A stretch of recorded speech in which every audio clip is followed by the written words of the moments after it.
tenido necesidad y acceso a tener que reparar algo sin cortar la corriente eléctrica. Ahora, la gran diferencia está en que como ahora existe esta resolución, se requiere estar capacitado. Antes, o hasta muchos, hasta ahora mismo, lo están haciendo por una decisión propia, pero si eso le produjera un accidente, tendría alguna otra consecuencia legal, ¿está? Con las ART, con todos los organismos que intervengan en esta condición. Sobre todo, como creo que también lo hablamos el otro día, para la gente de la UOCRA, ¿no? Que va a estar trabajando probablemente en una obra que va a tener un comitente, ¿no? Y que de alguna manera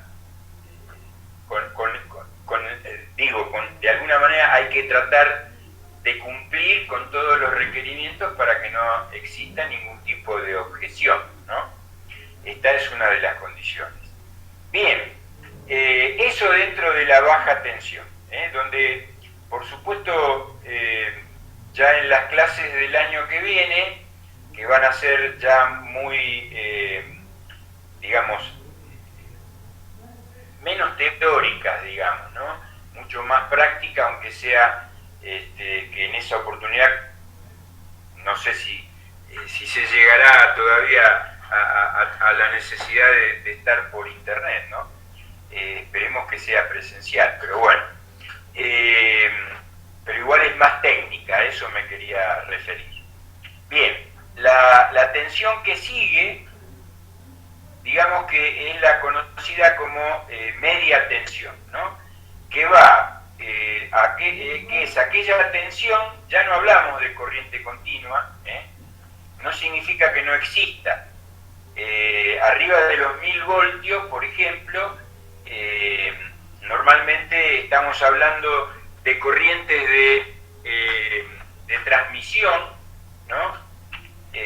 O de subtransmisión, que es aquella corriente de mayor condición de tensión para poder ser después distribuida a los usuarios finales. Bueno, esta media tensión va de lo que supera los 1000 voltios, o sea, 1001 voltios, para dar un ejemplo muy clarito, hasta los 33.000 voltios. Para nosotros esta condición, en la realidad, podemos llegar a separarla en dos. Esta separación, no obstante, sigue siendo todo en media tensión, ¿tá? ¿Y me refiero a qué? Me refiero a que, por ejemplo, la cooperativa eléctrica, para el ejemplo de aquí de Bariloche, nosotros tenemos media tensión en corrientes, en tensión de 6,6 kilovoltios, o sea, 6.600 voltios, hasta 13,2, que es la que más utilizamos en cuanto a los transformadores de distribución, 13,2 kilovoltios, que serían 13.200 voltios, ¿sí? Y después de ahí recién saltamos a las líneas de 33.000 voltios o 33 kilovoltios. Es lo mismo, ¿no? Estamos haciendo el cambio de la unidad. Ya en 33.000, incluyendo al personal nuestro de la cooperativa, no estamos autorizados a trabajar con tensión. Estamos nada más que autorizados a hacer maniobras de operaciones. Maniobras que consisten en seccionar, mediante los seccionadores de la línea, para poder acceder a alguna reparación requerida, necesaria, ¿tá? Quiere decir que jamás en ese caso podríamos trabajar con tensión. En otras empresas que se dedican a la transmisión de energía, sí pueden hacer el curso, que es otra resolución, la 592, que es la que les permite estar habilitados para trabajo en media tensión. ¿Está? Para eso todavía son las empresas nada más que de transmisión, y va a pasar, creo que bastante tiempo antes de que se acceda a que cualquier distribuidora pueda, digamos, trabajar con tensión en esos niveles. Bien, el otro nivel de tensión del cual estamos hablando es el conocido como alta tensión, ¿tá? Y esa corresponde a tensiones superiores a los 33 kilovolts o 33.000 voltios, como ustedes quieran llamarlo, ¿no? Bien, acá también hago algún tipo de aclaración. Por ejemplo, todo lo que sea alta tensión son redes de transmisión. Quiere decir que, para dar un ejemplo cercano, Alicurá produce energía hidráulica, la produce a un cierto voltaje, ese voltaje se le entrega a un transformador de potencia que eleva la tensión, la eleva, la que le entregan al transformador es menor, esa tensión es elevada y empieza a ser llevada a cada lugar de uso por estas líneas de transmisión. Esa línea de transmisión, por ejemplo, llegan a una estación transformadora importante, como es la de La Paloma, acá en Bariloche, y a partir de esa estación transformadora de La Paloma se empieza a distribuir, en este caso esa energía se le entrega a la cooperativa eléctrica, que es la encargada de hacer la distribución. ¿Tá? Digamos que en esta condición, no es que la transmisión se entrega siempre en 33.000. Las líneas que existen son líneas de 66 kilovoltios, o sea, 66.000 voltios, o lo más común, de 132 kilovoltios, o sea, 132.000 voltios. ¿Tá? Nosotros le vamos a entregar a Ramón, al profesor, y también seguramente a Roberto Petorosi, le vamos a hacer entrega de una película en donde explicamos todo este tema a partir de la generación, ya sea una generación hidráulica o ya sea una generación térmica. Entonces ahí van a ver cómo es la línea de transmisión, cómo es una línea de distribución, qué elementos son los que se utilizan en la línea de distribución, todo ese tema. ¿Y saben por qué encontramos acá nosotros interesante este tema? Porque hay electricistas que tienen la posibilidad de hacer tendido de redes de distribución. Les voy a dar un ejemplo para que les quede claro, ¿no? Está el Lago Escondido, este magnate inglés Lewis, ¿no? Que instaló turbinas hidráulicas para entregar la energía al bolsón, ¿no? O sea, la energía que produce va para el lado del bolsón. Fíjense ustedes que ahí hubo un requerimiento de que el Lago Escondido, hasta que llegue al pueblo, a la ciudad,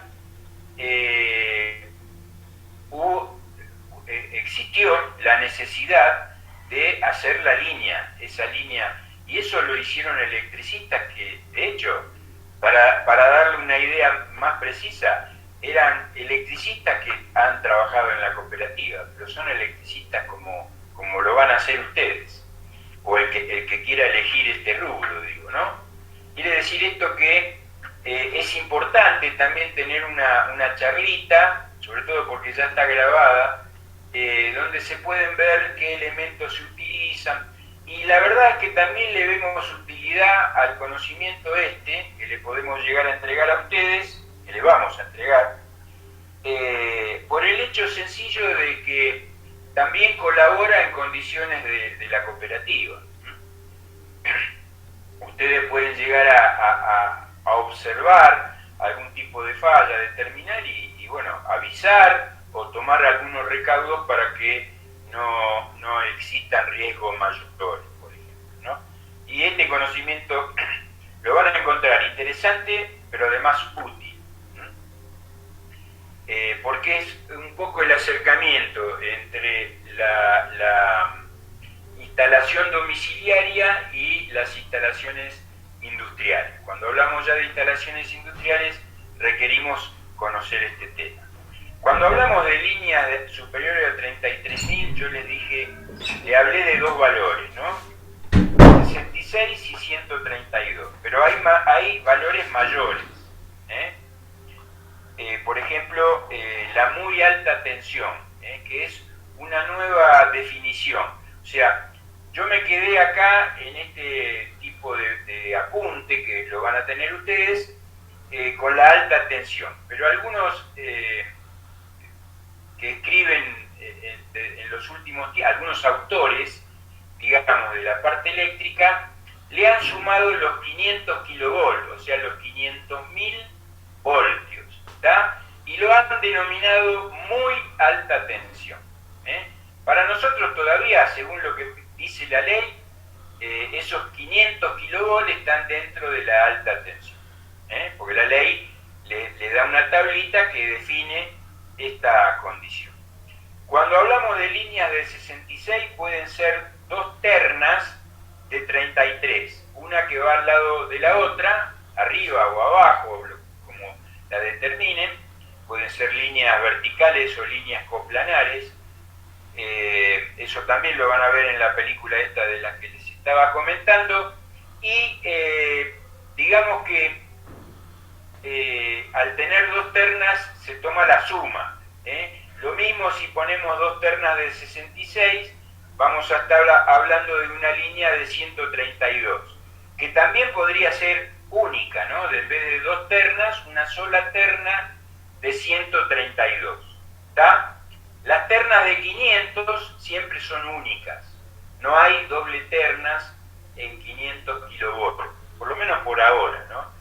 En la manera de que la República Argentina crezca en cuanto al consumo energético, lo veo un poco más largo ese tema, bueno, puede llegar a producirse esta necesidad, ¿no?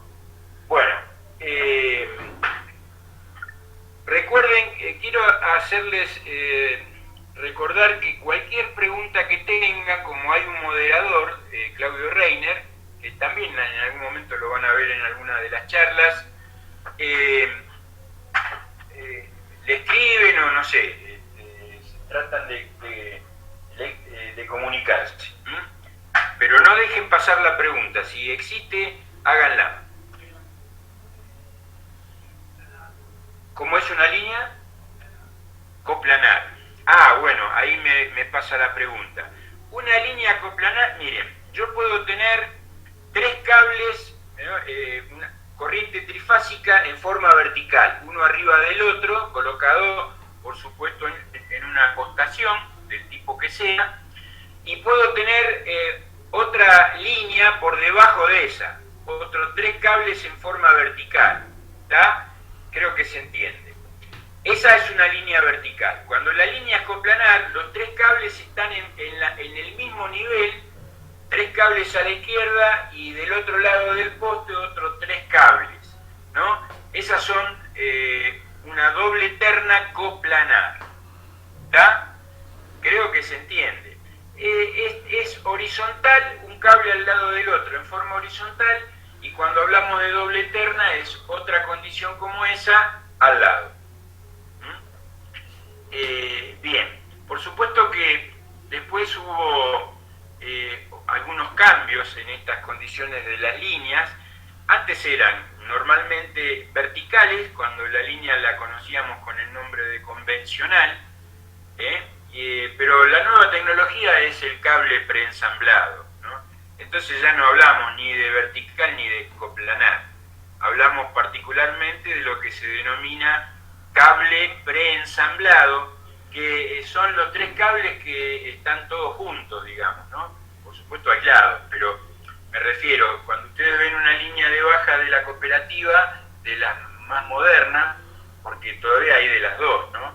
Hay de las convencionales y de las, cada vez que vamos cambiando líneas, ponemos la tecnología del preensamblado, que aparenta ser un solo cable, pero que en realidad son 3 fases.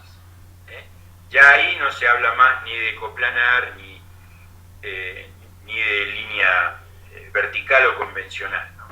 Hay varios modelos en cuanto a las condiciones de las líneas, y creo que yo el otro día lo comenté. Siempre cuando un electricista trabaja en su zona, ustedes si van a trabajar acá en Bariloche, bueno, ya van a llegar a conocer qué es lo que solicita la autoridad de aplicación. Nosotros, como lo repito, ¿no?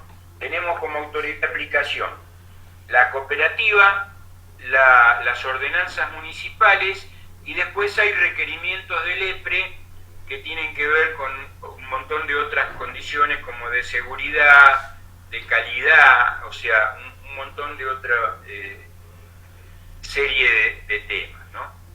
Por ejemplo. Fíjense en ustedes, les voy a dar un ejemplo reciente, ayer, ¿no? Ayer estaba observando un cliente que pagaba un valor y que ahora se le sumó un valor muy amplio, ¿no? Entonces, ¿qué hizo la cooperativa? Mandó a nuestros técnicos a revisar si el problema era de la cooperativa, y verificó que no, que la cooperativa es del pilar para adentro, ¿está? Y también creo que lo aclaré el otro día, pero siempre es muy bueno aclararlo una vez más. Del pilar para afuera la responsabilidad es nuestra, es SEB, ¿sí? Del pilar para adentro la cooperativa no puede ni entrar si no le dan permiso. ¿De quién es la responsabilidad? Si hubo un electricista matriculado, del electricista matriculado. Todo lo que para adentro se haya hecho mal, repercute, y ese matriculado puede llegar a ser requerido para que explique qué fue lo que pasó. Si el propietario de la casa, del inmueble, no llamó a un matriculado, es plena responsabilidad de él. Es plena responsabilidad de él. Recuerde que yo les comenté a ustedes que una gran cantidad de incendios son producidos justamente por instalaciones mal hechas, por lo cual hacer una instalación domiciliaria, si hablamos de la domiciliaria en particular, ¿no? Mal hecha, es muy problemático. Es muy importante el conocimiento del electricista en este tema, en particular por la gran condición de incendios que puede llegar a producir. Bien, si no llegó a entenderse lo de coplanar, bueno, me lo vuelven a avisar. Trataremos no obstante, después lo van a ver, creo que en esta película que les voy a hacer llegar, para que la vean con tranquilidad, lo van a poder observar este tema. Bueno,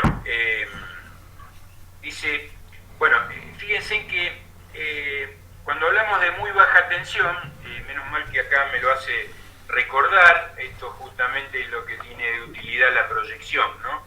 La proyección, para que ustedes puedan leer cuando yo voy hablando, es una idea fuerza, como yo la llamo, que me permite no olvidarme de algún tema y si tengo la necesidad de expandirlo, de ampliar ese tema, lo hablamos. Bien, habla de la tensión de seguridad y la ley, el decreto, les dice, en los ambientes secos y húmedos se considerará como tensión de seguridad hasta 24 volts respecto a tierra. Siempre va a ser respecto a tierra, por supuesto, ¿no? Esa condición. Pero es un poco lo que yo les comentaba, que normalmente usamos 12 o 24, y por eso, tanto que sea muy seco el ambiente o húmedo, superar los 24 volts sigue siendo la corriente de seguridad. ¿Y por qué sigue siendo en todo caso? En un ambiente húmedo, por ejemplo, porque le puede producir una descarga que le puede llegar hasta un tema que denominamos tetanización, que es ni más ni menos que el endurecimiento de los músculos, ¿no? Pero lo más probable es que no pase a mayores. Ahora, qué sé yo, si le pasa a una persona que tiene el corazón ya al borde del desastre, y bueno, la respuesta a eso la verdad que nadie lo conoce, ¿no? Pero en definitiva sigue siendo de seguridad hasta los 50, y lo que dice la ley, o lo que está diciendo en definitiva es, miren, hay ambientes que tienen alguna condición húmeda o muy seca. Cuando es muy seca uno puede pensar, porque húmeda queda claro, ¿no?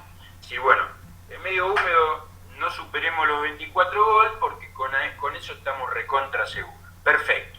Pero ¿cuál es el problema que muchos de ustedes lo pueden llegar a pensar? ¿Cuál es el problema que puede traer un ambiente seco? Bueno, en un ambiente muy seco lo más probable es que haya polvo, muchas veces imperceptible, y ese polvo en definitiva puede llegar a perjudicar algunas condiciones eléctricas. La verdad que es hilar muy fino, es medio raro. Una cosa es un polvo en suspensión muy notorio y otra cosa es el polvo producto de un ambiente muy seco.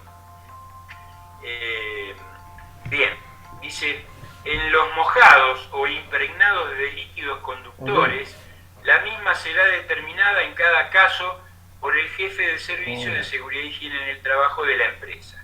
Fíjense que acá habla más dirigido a una empresa, a una instalación industrial. La ley se orienta mucho más a eso, porque son riesgos normalmente mayores, ¿no? Pero yo me quiero referir a que si hay un ambiente al que vamos a denominar impregnado de líquido, ¿no? Cualquier líquido que ayude a que sea la corriente más conductora. Les doy un ejemplo, ¿no? Los ejemplos se me ocurren en el momento, pero creo que es un ejemplo al fin. Le piden una instalación eléctrica en un galponcito del fondo porque ese cliente va a hacer no sé, cosas manuales, ¿tá? Entonces quiere armarse su tallercito y resulta que hay una condición de mojada que hace a la mejora de la conductividad, ¿no? Bueno, y ahí no hay un servicio de seguridad e higiene. ¿Y a qué quiero llegar con esto? Bueno, es muy sencillo. Será determinada. ¿Sabe qué vamos a determinar nosotros lo de seguridad e higiene? No le ponga 24, ponele 12. Si hoy quieren iluminación con lamparitas de 12 volt, en cualquier lugar la compran. No hay ningún tipo de problema. Transformar una condición a 12 volt no trae absolutamente ningún tipo de inconveniente. Entonces, nosotros no vamos a hacer mucha cuenta. Le vamos a decir, che, la más baja es 12, usa 12. Listo. ¿Me explico? Entonces, ¿qué quiero decir con esto como conclusión? Que no siempre van a tener un acceso a alguien de seguridad e higiene. En la parte industrial sí, porque es obligación tener a alguien de seguridad e higiene. Es quienes tienen la responsabilidad de hacerse cargo de esas determinaciones. Pero en la otra condición, es muy probable que no lo tengan. ¿Sí? ¿Alguna 24 volt? Nosotros, a ver, no tenemos mucha definición, no hay grandes consultas hacia la cooperativa, porque la cooperativa te entrega en 220 monofásico y vos determinás de ahí para abajo lo que vos quieras utilizar. Quiere decir que nosotros, la verdad, no intervenimos mucho en esto, pero si vos me preguntás a mí, ¿qué necesidad tenés de colocar más de 24? Ninguna, salvo por una, no sé, se me ocurre que puede llegar a existir. En mi caso particular, yo no conozco, o sea, nunca he visto. No conocer significa que nunca en mi experiencia lo he visto, tener por arriba de los 24 volt en algún equipamiento. No he visto, si no, la respuesta mía no lo satisface, la vuelven a hacer, me avisan. Y busco la manera de algún otro ejemplo por ahí. Bueno, el tercer tema habla de bloqueo de un aparato de corte o de seccionamiento. ¿Está? La verdad es que súper importante este punto, que para la electricidad industrial, ¿no? Para, por ejemplo, la electricidad en distribución que hace nuestro personal, que dicho sea de paso, nuestro personal es altamente capacitado, ¿no? No es que es un personal que puede acceder a condiciones que previamente no haya sido capacitado o no haya o no se haya estudiado en condiciones muy digamos de distribución, ¿no? Fíjense que el bloqueo de un aparato de corte o de seccionamiento es utilizado permanentemente en cualquier tipo de operación, ¿tá? O sea, siempre que podemos, vamos a hacer mantenimiento de cualquier tipo, correctivo, cuando ya el tema se rompió y hay que ir y repararlo, el predictivo, que tenemos nada más que predictivo en donde hay motores de generación, donde podemos llegar a tener turbinas, donde ese es el predictivo. Y el preventivo, que sí lo hacemos de una forma muy continua, muy común, digamos, que es aquel que decís, che, bueno, mirá, esto está medio, el poste se está inclinando, bueno, vamos a tomar la condición preventiva de ir a comprobar cómo está el poste, si hace falta cambiarlo, bueno, eso sí que, ¿no? Pero siempre que podemos vamos a trabajar sin tensión, ¿sí? Síganme. Yo tengo que tratar de explicarlo para las dos condiciones que me queda claro que están presentes en esta charla. La volvemos a repetir. Una es la domiciliaria y otra es la industrial. ¿Tá?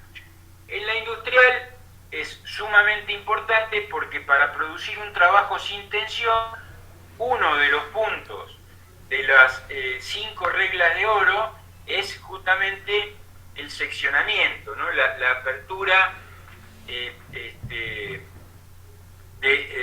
o corte de la energía, que en el caso de las 5 reglas de oro tienen que ser visibles, además después comprobable con un aparato que determina si hay tensión o no, bueno, todos esos temas. Pero fíjense ustedes que nosotros tenemos en baja tensión un seccionamiento que denominamos APR.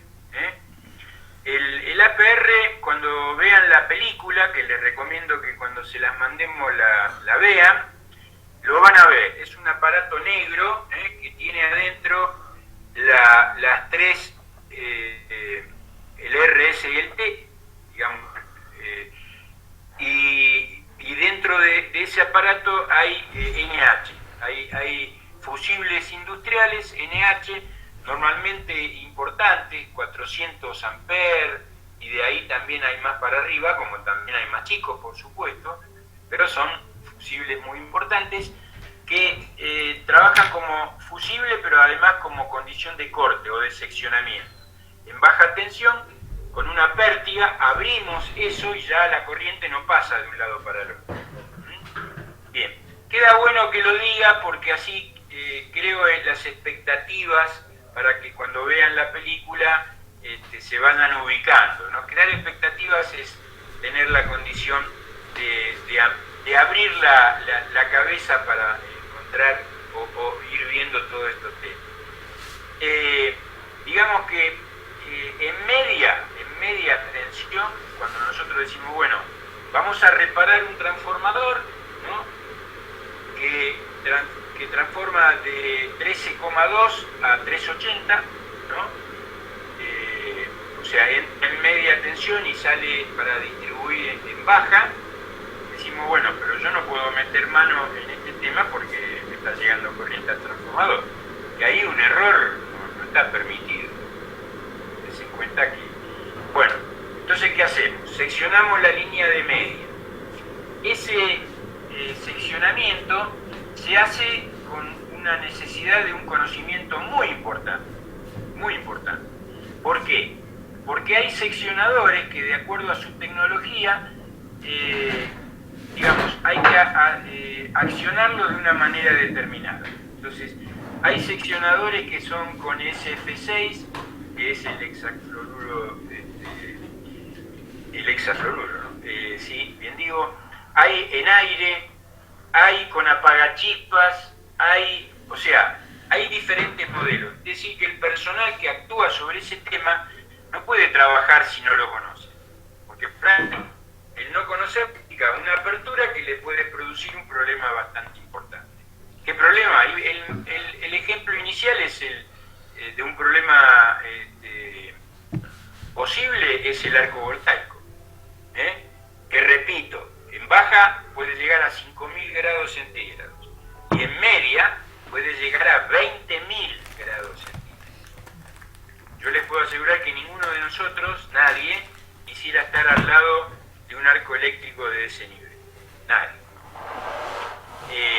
Bien. Por un lado, el corte y el seccionamiento. Pero ¿qué pasa con esto? Puede llegar a pasar, ¿no?, que lo seccionemos y por ahí viene alguien que dice, uy, esto no está conectado, y viene y lo conecta. Y entonces todos los que están trabajando en esa línea mueren electrocutados. Entonces, ¿qué se hace? La condición común es el bloqueo. El bloqueo, y hay otra condición paralela al bloqueo que es la cartelería. Lo que llamamos etiquetado. Es colocarle un cartelito, normalmente es de color rojo, o puede ser amarillo rojo, pero uno es fuera de servicio y el otro de peligro. Se vende en los lugares comunes. Los electricistas deberían tenerlo, porque, por ejemplo, nosotros lo que hacemos es bloquear, es decir, bueno, abrimos acá, listo, vamos a colocar algo que no permita que alguien lo cierre, por ejemplo, un candado. Entonces, la llave de ese candado la va a tener el que define el trabajo, el jefe del trabajo, o a quien le corresponda, y entonces lo estamos bloqueando. Y además, le ponemos el cartelito que dice no producir el cierre, o personal trabajando, bueno, todas las condiciones de información para que no pueda ocurrir un accidente. Pero ¿qué pasa ahora? Vayamos al electricista. A ver, perdón que me están haciendo una pregunta. ¿Sí? La leo. Dice Daniel Figueroa, pregunta si hay alguna exigencia reglamentaria sobre tensión de seguridad en tableros de comando. ¿En? Tableros de comando. En realidad, sí la hay, pero lo voy a explicar. A ver, al que me hizo la pregunta y a todos, ¿no? Por supuesto dirigida a todos. Si a ustedes les van a pedir un tablero, por ejemplo, un electricista va a ofertar, ¿no? De hecho, pueden ir a Pisuti o a cualquier lugar de esos y se lo van a mostrar. Pero un tablero completo tiene todas las tensiones. Entonces voy a decir, bueno, yo te armé un tablero como corresponde, te puse tensión de seguridad, ahí digamos 12 o 24 volts, normalmente ahí sí es muy común los 24, pero todo depende de la consulta que uno le hace al usuario. Es decir, bueno, ¿vos qué usás? No, nada, bueno, yo te voy a dejar igual uno de seguridad para que si el día de mañana quieras conectar algo que tenga que tener plena seguridad, por ejemplo. Entonces, vas a tener un tablero con las llaves térmicas, con los diferenciales, con todo lo que usualmente ustedes conocen muy bien de lo que hay que instalar, pero voy a poner un toma para 12 o 24, un toma para 220 y un toma trifásico. O sea, 220 monofásico y también un toma para trifásico. Por supuesto, si voy a poner un toma para trifásico, tengo que comprobar que llegue energía trifásica. Porque si me llega a un usuario común los 220 monofásicos, ¿para qué quiero poner un trifásico? No me sirve. pero un tablero importante, por ejemplo en un taller, si yo tuviera que hacerme un taller para mí, yo tendría un tablero con las 3 tensiones. La de seguridad por un lado, la de baja tensión común por el otro, porque una agujereadora, la mayoría de las máquinas son 220, y ya para una maquinita más industrial, ¿no? Sobre todo, el ejemplo que se me ocurre, carpintería, y bueno, ahí tendría para 380. Después, inclusive, uno dice, bueno, el requerimiento lo pone el usuario, porque hay usuarios que te dicen, ¿yo para qué quiero esto si no voy a conectar nunca nada? Y por ahí el tipo te lo dice, la persona te lo dice, perdón, porque no quiere gastar plata o porque realmente sabe que no lo necesita. Ahora, lo bueno y correcto es hacer la oferta completa, es decir, mire, esto es lo bueno, si usted algo no lo necesita, tema suyo. Me lo define y yo hago lo que usted me pide. O sea, normalmente alguien cuando... lo normal hablo, ¿no? Porque después cosas que no son normales está lleno, pero normalmente uno dice, bueno, te voy a hacer una instalación, hablamos de la domiciliaria. Poneme 50 lamparitas. Y si no te la pide, a uno nadie se le ocurre poner 50 lamparitas. Un ejemplo tonto, pero un ejemplo al fin, ¿no? Entonces, en realidad, esa tensión de seguridad yo siempre digo que sería muy interesante tenerla, ¿no? Es más, actualmente, sobre todo, hay una mezcla, a ver si lo puedo explicar de alguna manera, que tiene que ver más que nada con las experiencias. Uno habla de la instalación domiciliaria que tiene un nivel, ¿no? Un nivel de instalación y de potencia instalada y de consumo y de todo lo que ustedes quieran, y otra condición que es la industrial. Pero se les va a dar a ustedes, como a cualquiera de los que estén en este rubro, de una condición que no es ni de un lado ni del otro. ¿Por qué? Porque son condiciones intermedias, ¿no? Entonces, por ejemplo, se le puede dar en una casa que la persona, el dueño de la casa, trabaja en internet, por ejemplo, ¿no? Hace lo que se hace tan asiduamente ahora, ¿no? Por la pandemia. Pero el tipo es un especialista de computadoras y por ahí les dice a ustedes, mira, yo quiero un enchufe, pero el de seguridad para la parte de internet, de computación, ¿no? Que es un sistema donde si se corta la corriente, no se te va a caer la computadora, va a tener un tiempo en donde vos tenés tiempo de grabar, de apagar, de hacer lo que uno quiera, por ejemplo, ¿no? O hay otro tipo de condiciones que tienen que ver sobre todo con tomas, ¿no? Con tomas eléctricos que tienen condiciones que son particulares, donde no se pueden producir chispas, donde hay una descarga a tierra muy comprobada, porque todo eso alteraría otras condiciones del sistema, ¿no? De la computadora en sí, a veces de las comunicaciones. La electricidad produce en las comunicaciones diafonía. Dicho sea de paso, lo comento. Si ustedes no respetan las distancias de las canalizaciones por donde va a pasar la corriente eléctrica y la canalización por donde va a pasar la condición de telecomunicaciones, es muy posible que les produzca esta condición de diafonía, ¿no? De interferencias. Y eso lo que va a marcar es una mala instalación. Si, che, me hace ruido, y resulta que uno después comprueba que un caño está al lado del otro. Decís, no, pará, hermano, la normativa AEA te dice otra cosa, mira, para eso está informada, ¿no? El hecho de no cumplirla puede producir un inconveniente muy grande. Digamos que hay algunas condiciones que están requeridas en cuanto a la atención de seguridad. Algún tipo de instalación está escrito que hay que cumplir de una determinada manera. En la parte eléctrica común, no, es un poco lo que les dije. la oferta de ustedes tiene que ser lo más completa que se pueda y dejar a la posibilidad del cliente, del usuario, que determine lo que realmente quiere. Uno no le puede decir, mira, tenés que pagar, no sé, 200.000 pesos porque yo lo hago de tal manera. No, pará, yo tanto no tengo y no lo quiero gastar. No lo voy a usar, listo, chao. Lo que sí hay que cumplir con lo mínimo indispensable que la normativa te pide.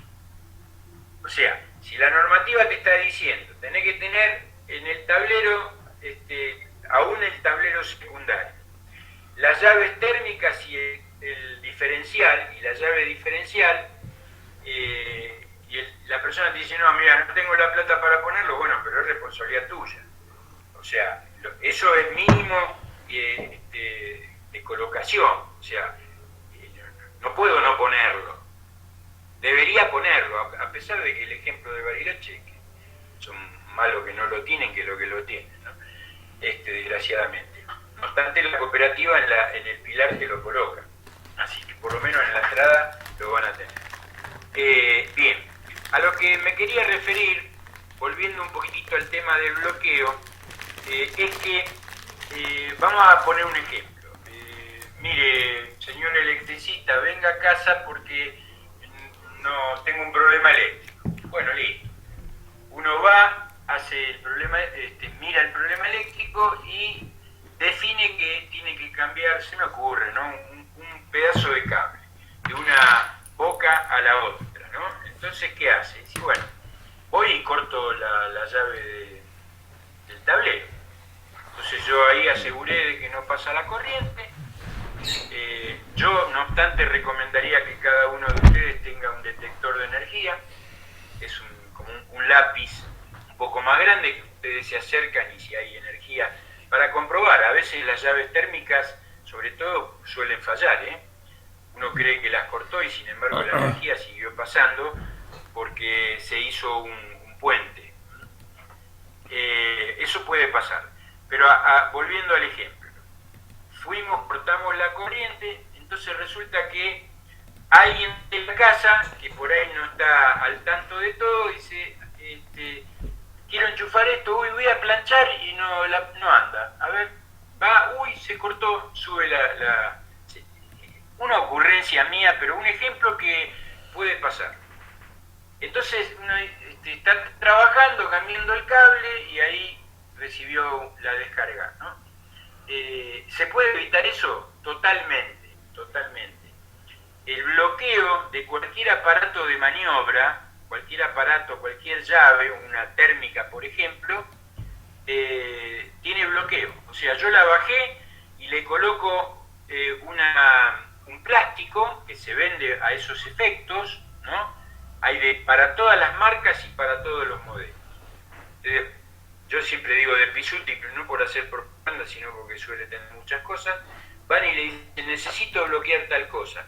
Te va a decir, bueno, a ver qué marca es, tal, listo, tomá, este es el bloqueador, ¿está? Y hay que pensarlo, ¿por qué? Porque es una herramienta de trabajo que además nos da una gran seguridad, una gran seguridad. Si además quiero poner el cartelito que dice no tocar, qué sé yo, a lo que sea, la definición que ustedes le quieran dar, más todavía. Todo lo que está colocado a favor de la seguridad es totalmente recomendable, favorable, todo lo que ustedes quieran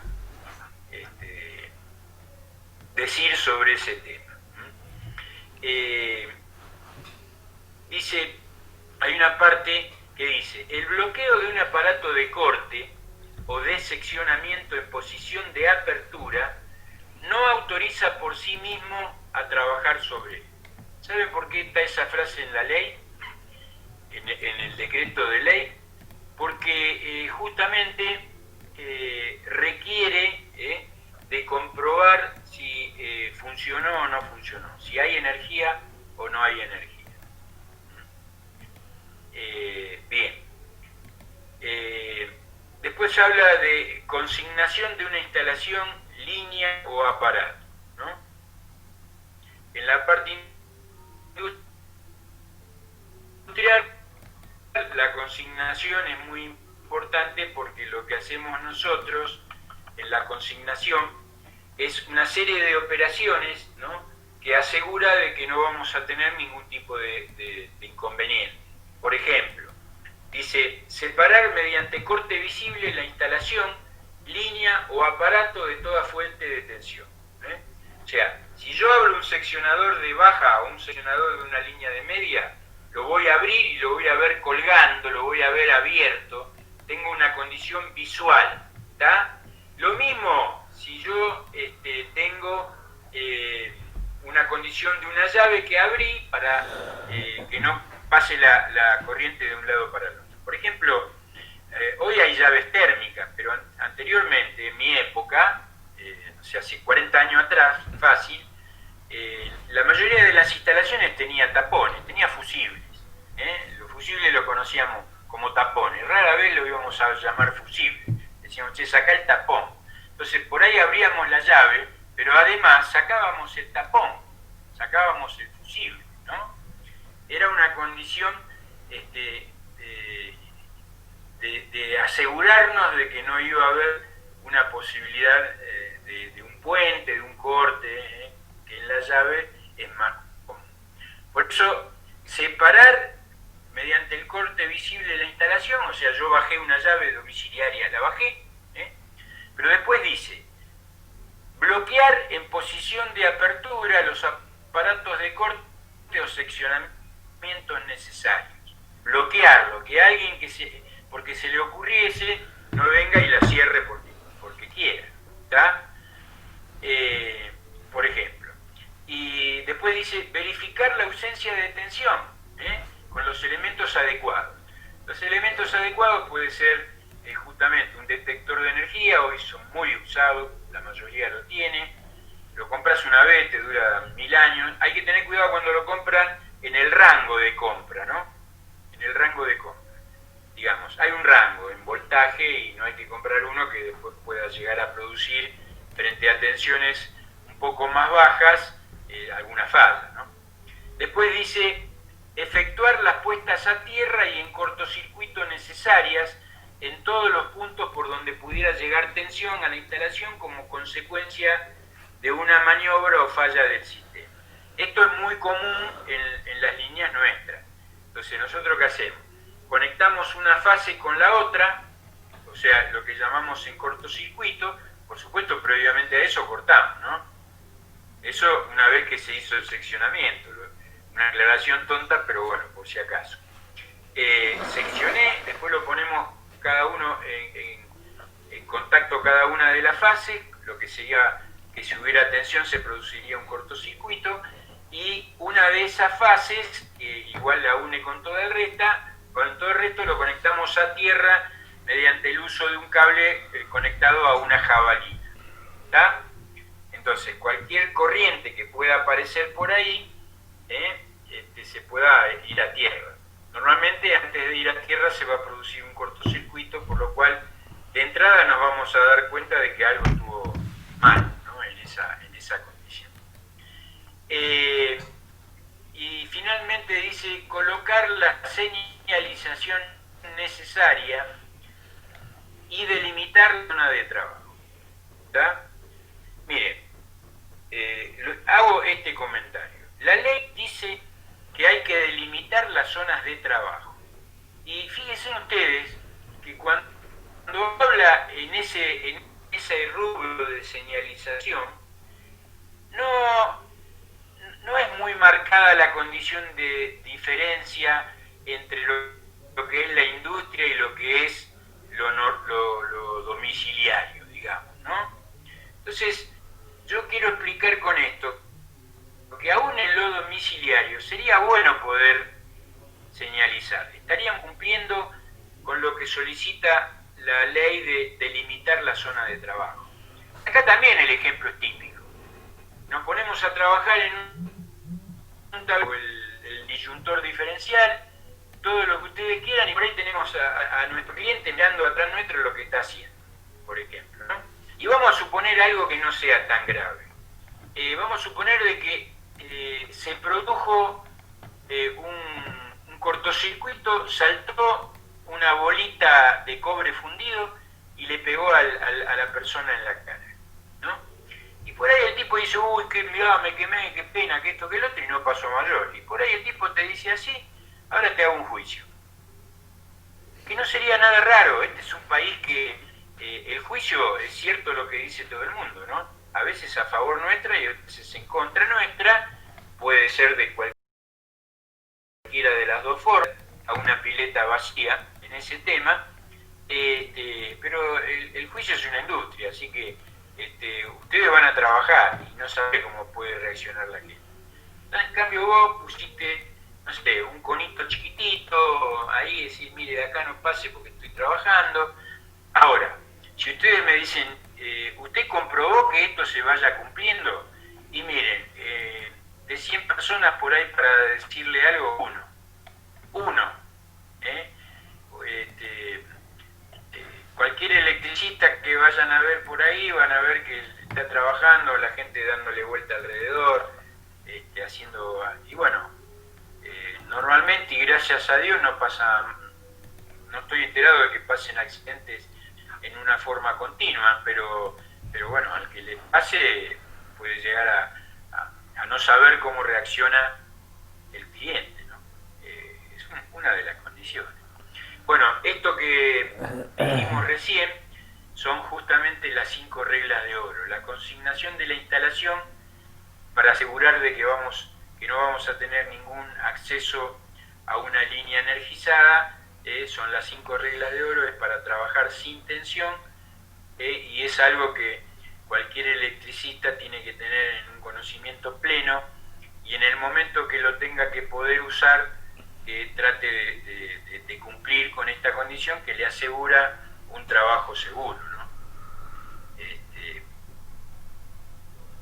Bien, el otro día en una de las charlas comentaba, en una de las charlas de otro tema, por ahí, le hacía a los muchachos un comentario que capaz que ya también se lo hice a ustedes, pero porque es un concepto que con el tiempo ojalá lo escuchen y no lo tengan que aprender en persona, ¿no? Pero el hecho es que ustedes pueden hacer un trabajo perfecto, lo mejor de todo de una condición eléctrica, de una instalación, pero si en ese trabajo tuvieron un accidente, nadie se va a acordar de lo bueno del trabajo, nadie. Todos se van a acordar de lo grave del accidente. Y lo bueno del trabajo va a pasar a una instancia olvidada, una instancia secundaria. Entonces, la conclusión es que el mejor trabajo de todos es aquel que se hace sin ningún tipo de accidente. Y como en esta condición a muchos de ustedes les va a pasar que cuando uno habla de un accidente es hablar de ustedes mismos, esta condición de tomarse unos minutos y estudiar la condición de riesgo, aplicar las condiciones de seguridad que puedan ser aplicadas, fabuloso. Y si no se pueden aplicar en determinadas condiciones, lo más seguro que hay, y no hay que olvidarlo nunca, es trabajar sin tensión. Cortar la corriente, asegurar de que no pueda haber un reingreso de la corriente. En esto, la verdad que tuvimos en la vida profesional de la parte eléctrica en distribución, siempre terribles, ¿no? Uno que me acuerdo ahora, había unos tipos de seccionadores que estaban de gran importancia, digamos, muy grandes, ¿no? Que tenían unos resortes. Entonces, cuando uno los abría, los abría de una determinada manera, pero al cerrarlos tenía que hacerlo con una rapidez, con una condición importante, por lo cual ese resorte ayudaba al operador a poder cerrarse. Muchos de estos sistemas estaban automatizados, tenían un pequeño motor con el resorte que ayudaba al motor a cerrar el seccionamiento, al cerrar la cuchilla, ¿no? Para ser más clarito, para poder hacerlo a distancia, ¿no? Y que si hubiera algún problema, la persona estaba a distancia, por lo cual el problema no lo alteraba. Bueno, muchas veces sin quererlo, ese resorte quedaba con una fuerza que se denomina fuerza antagónica, que se calcula, ¿no? Y se cerraba solo. Es decir, que las personas no lo habían bloqueado, habían evitado el bloqueo y se cerraba y mandaba corriente para los que estaban trabajando. Esto sucedió más de una vez, ¿no? Y cuando uno le buscó la solución, nos dimos cuenta de lo importante que era previamente analizar el tema. Porque ¿saben cuál fue la solución? Cuando lo abríamos, le tirábamos encima una manta de goma, una manta de goma que era una manta aislante, de manera de que si los resortes se vencían y cerraba la cuchilla, no podía conectar porque la goma lo evitaba. Era colocar una goma, tan sencillo como eso, y era evitar la muerte de algún trabajador. El ejemplo no es válido para el domiciliario, no es tan sencillo en una condición domiciliaria. Sí, por ahí en la industrial, porque todavía de este tipo de seccionadores existen, están en funcionamiento y son recaudos que podemos llegar a tomar. A lo que quiero llegar con esto más que nada es a un ejemplo que justamente da, valga la redundancia, ejemplo de lo que analizando resulta ser sencillo de solucionar, ¿no? A eso era lo que me quería referir. Bien. Habla después de lo que es las distancias de seguridad. Las distancias de seguridad, fíjense ustedes que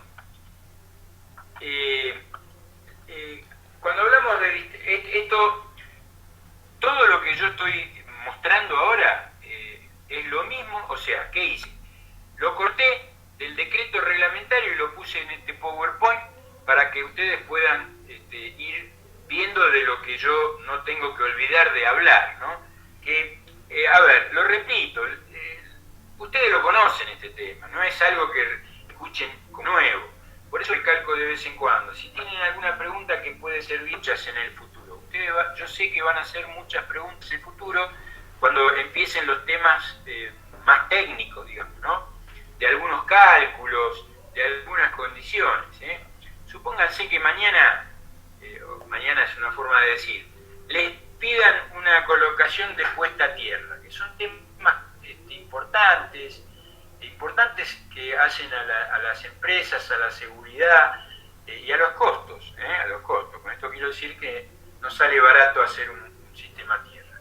Bueno, hay que calcular corrientes de cortocircuito, hay que calcular condiciones de tierra, cuáles de los sistemas aplicar. Entonces, ahí hay unas condiciones técnicas que son diferentes. ¿Por qué? Porque la ley te dice las condiciones generales. Después esas condiciones generales tienen algunas otras temas de aplicación. ¿Está? Bien. Las distancias de seguridad, ¿no?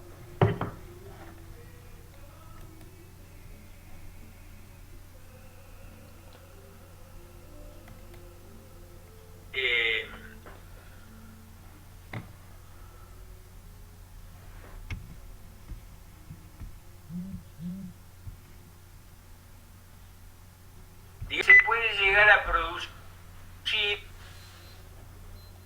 una carga disruptiva, o sea, un arco voltaico, ¿no? Un arco voltaico o un arco que no te produzca un accidente por la quemadura que va a producir ese arco voltaico, sino que además el arco se cierre, o sea, el arco produzca un cierre del circuito por vos mismo, ¿está?